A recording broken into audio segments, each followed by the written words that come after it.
क्रूसावर त्याचे शरीर मोडले गेलेले ती किती मोठी वेदना आहे याची आम्ही कल्पना करू शकत नाही.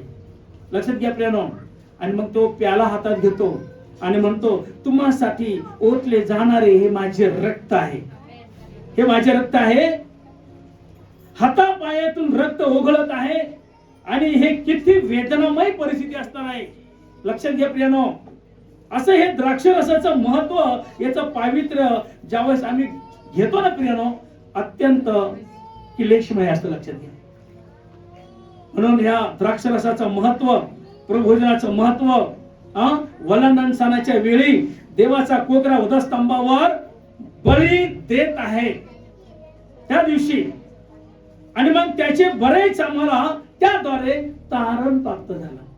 त्याला बसल्या फटक्याने, त्याला झालेल्या वेदनाने आमचं तारण झालेलं आहे.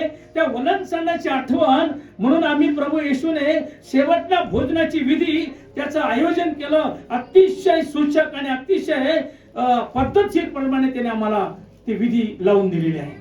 त्या विधीचं पावित्र्य आम्ही जाणणं अत्यंत महत्वाचं आहे. आणि म्हणून त्याच्या बलिदानाची, त्याने दिलेल्या आहुतीची आणि त्याच्या समर्पणाची आम्हाला नित्य आणि नित्य आठवण राहिलीच पाहिजे. जसं तुम्हाला आता आठवण होती, उद्या प्रभोजन आहे नाही का, दुसरा हप्ता गेला, तिसरा हप्ता गेला, प्रभोजन आठवण होती की नाही, अशी आठवण आम्ही नेहमी केली पाहिजे प्रियानो. आणि मग तो या ठिकाणी म्हणतो की हे माझ्या स्मरणार्थ हे करा. लक्षात घ्या प्रियानो. आज प्रभोजन विधी आहे.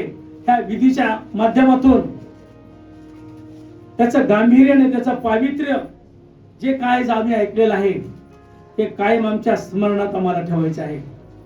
म्हणून पवित्र बायबलमध्ये जेवढ्याही विधी आहेत त्या सर्व विधींमध्ये पवित्र प्रभोजन विधी अत्यंत सन्माननीय आहे. कारण त्याद्वारे आमच्या पापांची क्षमा होते, त्याद्वारे आम्हाला आरोग्य मिळतं, त्याद्वारे आमचा उद्धार होतो, त्याद्वारे आमचं तारण होतं, त्याद्वारे आम्हाला खरी शांती आणि आनंद मिळतो.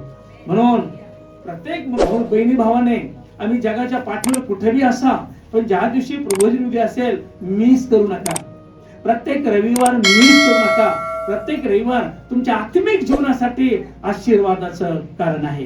हे करण्यासाठी देव तुम्हाला ज्ञान, बुद्धी, शक्ती आणि सामर्थ्य देव. God bless you.